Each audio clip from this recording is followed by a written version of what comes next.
For years, I had always struggled with one thing on my mind. What is the problem of the Nigerian church as a microcosm of the Nigerian population as a whole? And I didn't get this answer until about a week ago when I came across a video pushed out by this man. The name of the man, this young man, is Tinashe Peter, an American of Zimbabwean origin. And I subscribed to his channel several weeks back. And when he was reviewing this video that I'm also going to review today, it was then I had the idea, wow, this could be the problem of the Nigerian church and the Nigerian population as a whole. And so this man, this young man, he brought on his show a particular former KGB agent. KGB is a Russian version of CIA or MI5 or Mossad or things like that. So he brought this man. The video was produced 40 years ago. The video of the man that I'm talking about. His name was Yuri Alenxandrovich Besmenov. Yuri Alenxandrovich Besmenov. And in that video that Tinashe reviewed, I will also be reviewing that video today. He, being an American, Tinashe is an American, and the interviewer also being an American, they applied the secrets that this former KGB agent was giving them. They applied it to America, but I can apply the same thing to the Nigerian situation. I do not expect everybody to understand me, and I'm not spinning out a sort of, what do you call it? Conspiracy theory. No, I'm not a conspiracy theorist. So you watch this very well, watch it carefully, and let's analyze it together. And maybe we can provide solution to the Nigerian problem. So without wasting much time again, let's just jump into the whole thing. Where is the video? Where is the video? Just give me a moment. I'll soon be done with that.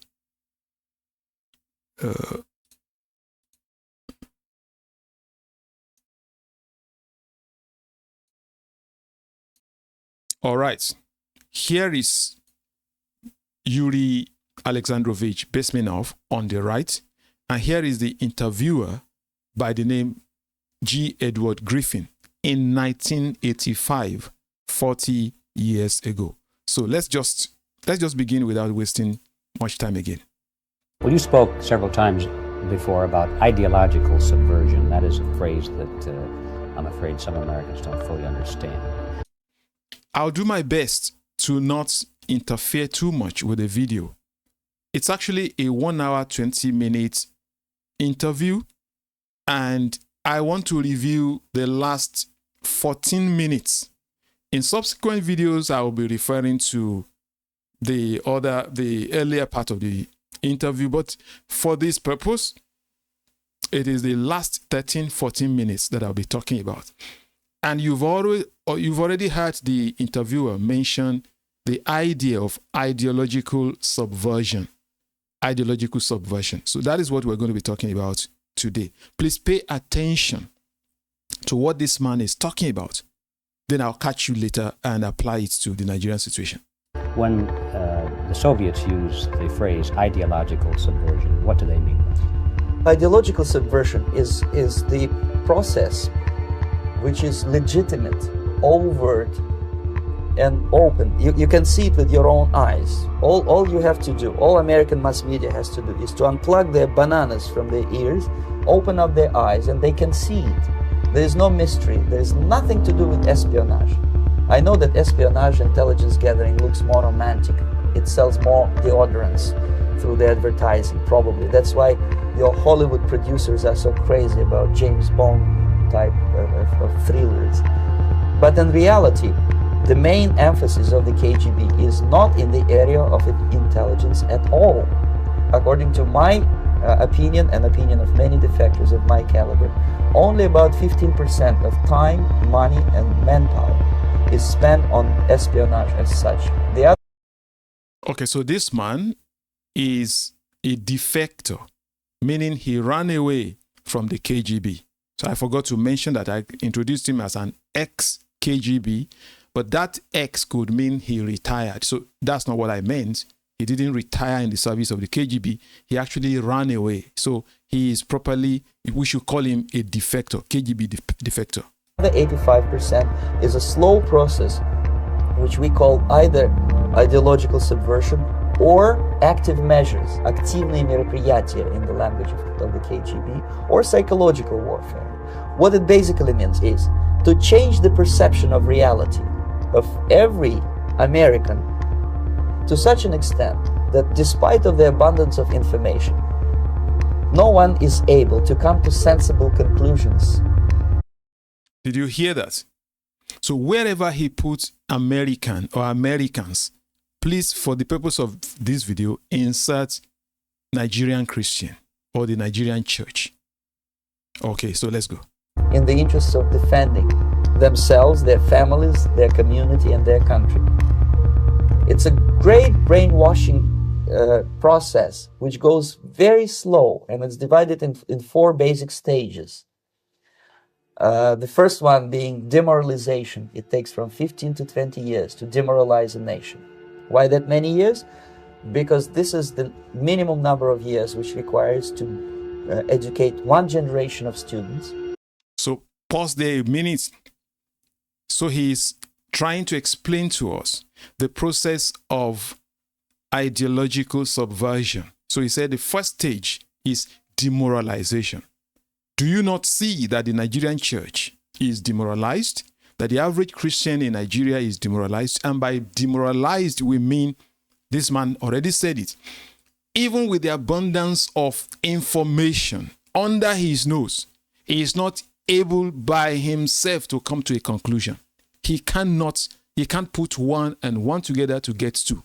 He is demoralized. And he said the process takes 15 to 20 years. Why is that? He said that is how long it takes to educate a generation. Please, let's follow. In the country of your enemy, exposed to the ideology of the enemy. In other words, Marxism-Leninism ideology is being pumped into the soft heads of at least 3 generations of American students without being challenged or counterbalanced by the basic values of Americanism. Did you hear that? So the basic ideology of your enemy, the invading enemy, is pumped into your own children without being challenged by the counterbalance of your own principles, your own basic values. I hope you're getting that. American patriotism. The result you can see. Most of the people who graduated in the 60s, dropouts or half-baked intellectuals, are now occupying the positions of power in the government, civil service, business, mass media, educational system. Did you hear that? So he said in the 60s, maybe push that of the case of Nigeria to 70s and 80s. They are now occupying positions of power in colleges of education, in universities, in government, in civil service, everywhere. Those that were exposed to this brainwashing, that believed that they are now the ones educating your children. But let's continue. And the Christian church is not doing anything about it because the church has been demoralized. You are stuck with them. You cannot get rid of them. They are contaminated. They are programmed to think and react to certain stimuli in a certain pattern. You cannot change their mind, even if you expose them to authentic information, even if you prove that white is white and black is black, you still cannot change the basic perception and the logic of behavior. Did you hear that? Even if you show them that black is black and white is white, you cannot change their perception. Why? Because they have been exposed to demoralizing education. Let's go. You see where we're going with this. In other words, these people, the process of demoralization is complete and irreversible. To get Did you hear that? It's irreversible. That is why you cannot convince a church member or a church leader that, look, this is happening, even if they see it. Their perception is focused on something else. Treat society of these people. You need another 20 or 15 years to educate a new generation of patriotically minded and common sense people. Let me wait there. So he said, you will need to educate. If you want to change anything, you will need another 15 to 20 years to educate a new generation of patriotic people and people of common sense. But then who is going to do the re-education? You cannot. The people that have reached certain level, certain age, that have graduated from this mindset of brainwashing, of ideological subversion, he said, you are stuck with it. You cannot change them. You cannot remove them. Even if you remove them, you need another about 20 years to raise another generation of people that will be able to reason patriotically. Now, remember, we are applying this to the Nigerian Church as a microcosm of the Nigerian population. So instead of saying patriotic people, we're going to talk about people who are loyal to the kingdom of God, people who are loyal to the church, people who are loyal to righteousness, people who have common sense. That's what you need. Let's continue. Who would be acting in favor and in the interests of the United States society. And yet these people who've been programmed and, as you say, in place and who are favorable to an opening with the Soviet concept, these are the very people who would be marked for extermination in this country. Most of them, yes. Simply because the psychological shock when they will see in future what the beautiful society of equality and social justice means in practice, obviously they will revolt. They will be very unhappy, frustrated people, and the Marxist-Leninist regime does not tolerate these people. They will join the links of dissenters, dissidents. Unlike in present United States, there will be no place for dissent in future Marxist-Leninist America. Let me chip in something here. He's talking about Marxism and Leninism. All right? People, you see, in Nigeria, ideological terminologies are not understood. And if they are understood in the academia, the bankrupt academia, the morally bankrupt academia, the brainwashed academia. So they just speak it, they don't understand what they're talking about. The average man on the street or average man in the church doesn't understand Marxism and Leninism. They don't understand all of this. And Islamism, if you throw that into it. I'm going to come and tie the whole thing together later, and you'll see that the church is in serious problem. Let's continue. Here you can get popular like Daniel Ellsberg and filthy rich like Jane Fonda for being dissident, for criticizing your Pentagon. In future, these people will be simply squashed like cockroaches. Nobody is going to pay them nothing for their beautiful, noble ideas of equality. This they don't understand, and it will be the greatest shock for them, of course. The demoralization process in the United States is basically completed already. Did you hear that? So in the United States, and he was talking in 1985, 40 years ago, he said the demoralization process in the United States was already completed as far as 1985. What do you see today? You see people fighting against their president, President Trump, for trying to save them from illegal aliens, for trying to save them from strangers, invaders, intruders who are raping their own daughters, who are killing them after raping them, who are lawless. The previous administration was taking care of the aliens, spending billions of dollars to take care of them, while the legal citizens of the country are being neglected. The aliens are lodged in 5-star hotels and they're enjoying themselves there. But if any white man says this is not right, he is labeled a racist, a white supremacist. The same thing is going on right now as we speak in the UK. Why? Because the process of demoralization was already complete. And that is why they're fighting against something which is right, something which is common sense. And they will rise up and protest in favor of Palestine, in favor of Gaza. Whereas they're fighting their own nation. They're burning the flags of their own nation. How did it come about? You've heard it.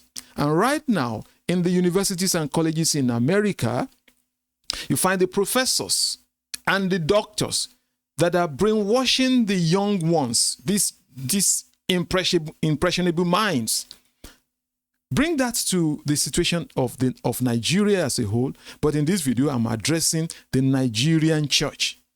For too long, the Nigerian Church has entertained this noble idea of education and enlightenment and civilization. And so the average Christian in Nigeria can spend his fortune, he can spend his life savings to educate his children. But he does not care what kind of education that child is being indoctrinated with.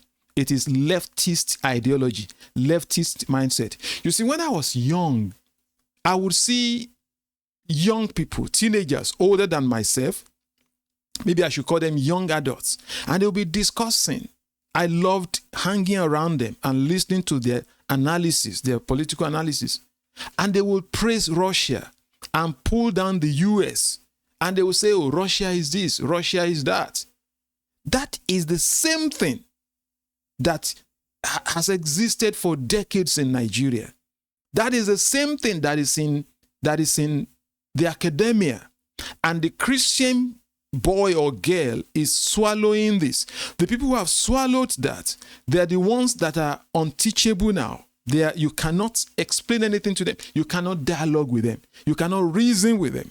They are permanently damaged. Permanently damaged. Now, currently, the Nigerian church is under invasion and genocide. And yet, the leadership of the church is too scared to talk about it. Why? Because they are demoralized. The Church of Nigeria is demoralized. They cannot complain about the rape of their own children, their own daughters, their own women by jihadists. Why? Because they have been brainwashed. They have abandoned the principle of the early church, the principle of standing up and fighting for what is right. There is nobody in the church, in the Nigerian church, that can stand up and say, look at this. They're going to brush it aside. They're going to turn a blind eye, and they will pretend to be, just let's preach the gospel, let's evangelize more. In fact, there are people that have told me in the past that we're guilty. We are all responsible for jihadist invasion. Why? Because we failed to evangelize them. So me, living in the South, I am responsible for what the jihadists have been doing right from the north, because I have failed to go to Kano or to go to Kaduna to go and evangelize them. That is what the Nigerian church says. So it is this attitude of self-guilt is the same thing that is happening in America. Blame yourself for whatever is happening. You know why? Because of demoralization. And that is what this man is explaining. The Nigerian church is cooked. The Nigerian church is cooked. My main concern now is who is going to come and do the re-education? Who actually understands what we're talking about? Let's continue. For the last 25 years, actually it's overfulfilled, because demoralization now reaches such areas where previously not even Comrade Andropov and all his experts would even dream of such a tremendous success. Most of it is done by Americans to Americans, thanks to lack of moral standards. As I mentioned before, exposure to true information does not matter anymore. Did you hear that? Exposure to true information does not matter anymore after the process of demoralization has been completed. There is nothing you can show to the church that will make the church see, wow, so this is happening? No, information does not matter anymore. It is what they have come to believe that they're going to hold on to because of the process of demoralization. A person who was demoralized is unable to assess true information. The facts tell nothing to him. Even if I shower him with information, with authentic proof, with documents, with pictures, even if I take him by force to the Soviet Union and show him concentration camp, he will refuse to believe it until he is going to receive a kick in his fat bottom. Did you hear that? So let's bring that home to the Nigerian church. This man said, a person that is demoralized, even if you show him facts, even if you place documents before him, and I have documents from Islamic sources, I have documents from hadiths, from the Quran, even if you show it to the Christian in Nigeria, he will just look away. The man said, even if I took a demoralized American, even if I took him to Russia and show him concentration camps where millions of people have been destroyed, he will still look away and say, no, I don't believe that. He will still blame his own government. He will still blame his own people. He will not believe it. And so even if you see pictures of the grooming gangs in the UK and hundreds of thousands of Christian girls are being raped, the church is demoralized. It happens also in Nigeria. All right. Leah Shuaibu was kidnapped. What did the Nigerian church do? Nothing. Nothing. Deborah Samuel was beaten to coma and then burnt. What did the Nigerian church do? Nothing. Because of demoralization. That is the first process. The first step in the process. When a military boot crashes then he will understand. But okay, so this man is saying people like that will not understand until it is too late. In the case of the Nigerian church, nobody understands until the jihadists come and then you are killed. And by that time, you are gone. The people who are still alive will be resisting information, will be rejecting information until it is their own day to die. That is exactly what this man is saying. Let's continue. Not before that. That's the tragic of the situation of demoralization. So basically America is stuck with demoralization, and unless, even if you start right now, here, this minute, you start educating new generation of America, it will still take you 15 to 20 years to turn the tide of ideological perception of reality back to normalcy and patriotism. The next stage is destabilization. This time, subverter does not care about your ideas and the patterns of your consumption. Whether you eat junk food and get fat and flabby, doesn't matter anymore. This time, and it takes only from 2 to 5 years to destabilize a nation. Did you hear that? Don't forget, we're not talking of the whole nation. I'll come to address that in a new video, in another video. I'm looking at the church in particular as a microcosm of the whole nation. So after demoralization, you talk about destabilization. Is the church not destabilized? And he said that takes about 5 years. He's trying to explain. Let's go along. It's what matters is essentials: economy, foreign relations, defense systems. And you can see it quite clearly that in some areas, in such sensitive areas as defense and economy, the influence of Marxist-Leninist ideas in the United States is absolutely fantastic. I could never believe it 14 years ago when I landed in this part of the world. By the way, what is the difference between Russia and China? What's the difference? There is no difference. Russia, North Korea, and China. Look around you in Nigeria. China is everywhere. China has taken over everywhere. You look at some places where indigenes cannot do anything. You will not be given certificate to operate. You get there, you find China. Chinese citizens carrying out all kinds of operations, mining and everything. When I was young, I used to know Julius Berger as a bridge expert in Nigeria. All the Western companies have been driven out of Nigeria, and now it is China everywhere. There's no difference between China and Russia. In fact, I think it was last year or early this year, Nigeria decided to join BRICS. That is an acronym for, guess what? Brazil, Russia, India, China, and South Africa. What do you find there as the common denominator? You find China there. You find Russia there. All right? And you find South Africa that is also anti-West. And yet the church, everything is happening under the nose. But we're not going to connect. You also find that Iran is in BRICS and some other Arab countries. In other words, think about it. Nigeria has been completely pulled away from its Western connection and joined to Arab and communist countries. And all that happened under our nose, and the church will refuse to believe the process of Islamization until they're kicked in the butt, like the man says, until it is too late, until the whole takeover is in effect. World that the process will go that fast. The next stage, of course, is crisis. It may take only up to 6 weeks to bring a country to the verge of crisis. You can see it in Central America now.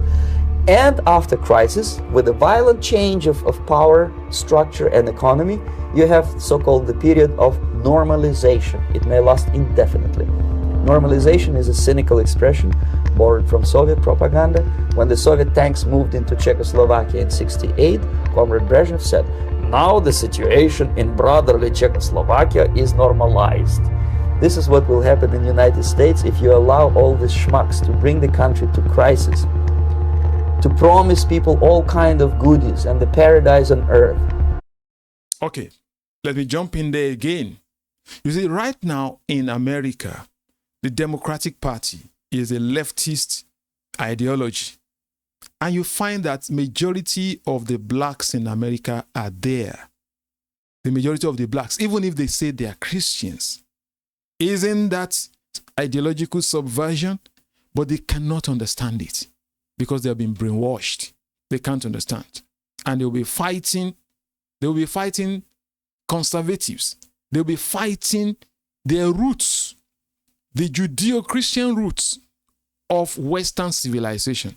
They're subverting that to put in its place the Eastern civilization of Islam and the communist civilization. That's exactly what is happening in Nigeria. And the church is a part of this. It's a part of this. That is exactly where I'm going. To destabilize your economy, to eliminate the principle of free market competition, and to put a big brother government in Washington, D.C. with benevolent dictators like Walter Mondale, who will promise lots of things, never mind whether the promises are fulfillable or not. He will go to Moscow to kiss the bottoms of new generation of Soviet assassins. Never mind, he will create false illusions that the situation is under control. Situation is not under control. Situation is disgustingly out of control. Most of the American politicians, media, and educational system. Did you hear that? Politicians, media, and educational system. All that has collapsed in Nigeria. All that is towards the left. All that is towards communism. All that is towards China. It's towards Russia. And the church is playing along. Trains another generation of people who think they are living at a peacetime. False. Did you hear that? So we like to believe that we're living at peacetime. What did he say? False. United States is in the state of war. Undeclared total war against the basic principles and the foundations of this system. And the initiator of this war is not Comrade Andropov, of course. It's the system. However ridiculous it may sound, the world communist system or the world communist conspiracy, whether I scare some people or not, I don't give a hoot. If you are not scared by now, nothing can scare you. Wow. So if you are not scared by now, church, there's nothing that can scare you until you are no longer available. You are no longer around. Nothing can scare you. But you don't have to be paranoid about it. What actually happens now, that unlike myself, you have literally several years to live on unless the United States wake up. The time bomb is ticking, but every second the disaster is coming close. Did you hear that? I know that that sounds crazy to some people. They can't see danger. What are you talking about? But the time bomb is ticking. You'll wake up one day and the church will be no more. I don't pray that that happens. Now, there are people that will tell me, no, you are an alarmist. The Church of Christ is planted on the rock and the gates of hell cannot prevail against it, and blah, blah, blah, blah, blah. Listen to me attentively. Listen. All the North African countries were Christian before. All the Middle East were Christian before. Has the gate of hell prevailed against them? Let's continue. Closer and closer. Unlike myself, you will have nowhere to defect to, unless you want to live in Antarctica with penguins. This is it. This is the last country of freedom and possibility. Okay, so what do we do? What is your recommendation to the American people? So, what do we do? This man is recommending to the American people. I am addressing the church first. In a later video, I'll come and talk about the nation. But let's listen for the church. Well, the immediate thing that comes to my mind is, of course, there must be a very strong national effort to educate people in the spirit of real patriotism, number one. Number two, so number one, there must be real efforts to educate. He said to educate people. I'm going to say to educate the church members in the spirit of real Christianity. That's number one. What's number two? To explain them the real danger of socialist, communist, whatever, welfare state. So to explain to the people of God the real danger of leftist mindset, socialist mindset, the real danger of praising China and Russia and rubbishing Western culture, Western civilization, rubbishing Israel. The Western civilization is built upon the Judeo-Christian heritage. And there are so many so-called Christians that would rather align with China, with Russia, and with the Arab nations of the world, instead of going along with America or UK, instead of going along with Israel. All right? We have to explain the real danger that is in it. Big brother government. If people will fail to grasp the impending danger of that development, nothing ever can help the United States. You may kiss goodbye to your freedom, including freedoms to homosexuals, to prison inmate. All these freedoms will vanish, evaporating in 5 seconds, including your precious lives. Did you hear that? Including your precious lives. If you fail to grasp this thing, that's what is going to happen. It will evaporate. And it's evaporating now. It's coming. The second thing, the moment at least part of the United States population is convinced that the danger is real, they have to force their government. And I'm not talking about sending letters, signing petitions, and all this beautiful, noble activity. I'm talking about forcing the United States government to stop aiding communism. If you apply that to church members have to force their own leaders to stop aiding leftist ideology, communism, and in disguise, Islamism. The church is in bed with government that is in bed with communism, in bed with China, in bed with UAE, in bed with Turkey. Communism and Islamism is the same. They are the same. It's just the same thing appearing in two different ways. They're the same, from the same source. They're forces of evil against the forces of good.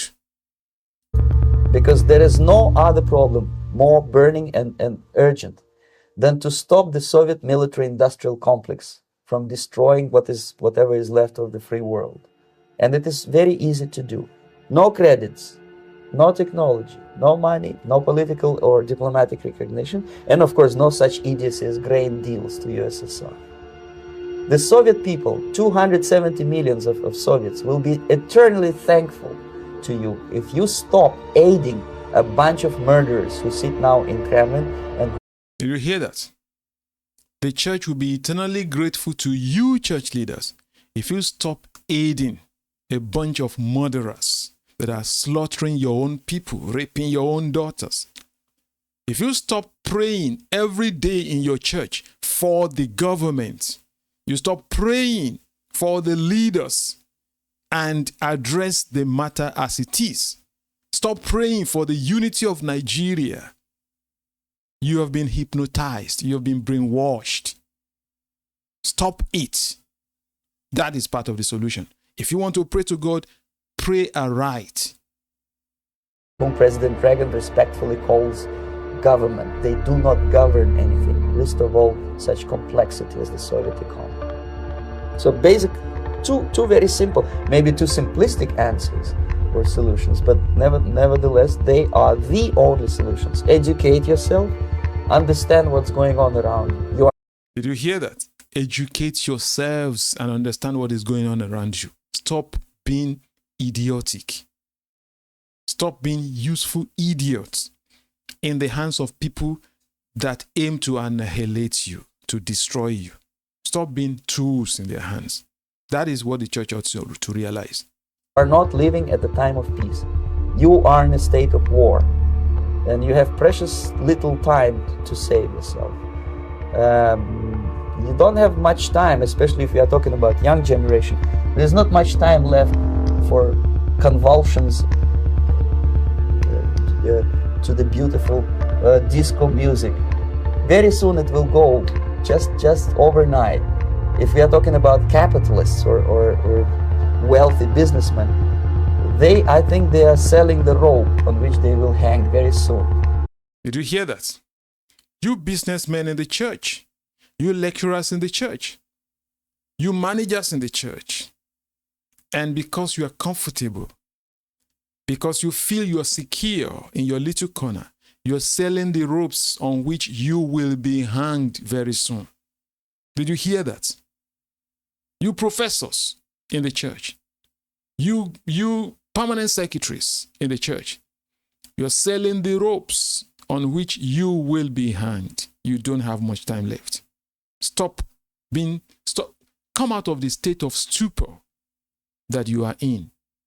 If they don't stop, if they cannot curb their unsettled desire for profit, and if they keep on trading with the monster of the Soviet communism, they are going to hang very soon. And they will pray to be killed, but unfortunately they will be sent to Alaska probably to manage industry of slaves. It's simplistic. I know it sounds unpleasant. I know Americans don't like to listen to things which are unpleasant. Yeah, the Nigerian church doesn't like to listen to things which are unpleasant. What I'm saying sounds unpleasant. Pastors don't like to listen to things which throw them off, which want to make them vomit, which want to make them look uncomfortable. That's how it sounds. I'm not a prophet, but that's how Jeremiah was sounding when he was telling them, you people will go into exile. They didn't see exile around, and so they disbelieved. But did it not come? It came. But I have defected not to tell you the stories about such idiocy as microfilm, James Bond type espionage. This is garbage. You don't need any espionage anymore. I have come to talk about survival. It's a question of survival. Did you hear that? survival. This system. You may ask me, what is it in for me? Survival, obviously. Because unlike, as I said, I am now in your boat. If we sing together, we'll sing beautifully together. That's it. I don't have anything to say again. If anybody asks me, so what is in it for you? Why are you saying all this? I too want to survive. I want my children to survive. I want my children's children to survive. We are in the same boat. I am with the church. I don't want the church to be destroyed. But if we sink, we all sink together. I don't want us to sink. So thank you and God bless you for watching. Make sure you like and subscribe and possibly share so that mercy can be extended to the Church of Christ in Nigeria. Thank you. Catch you in another video.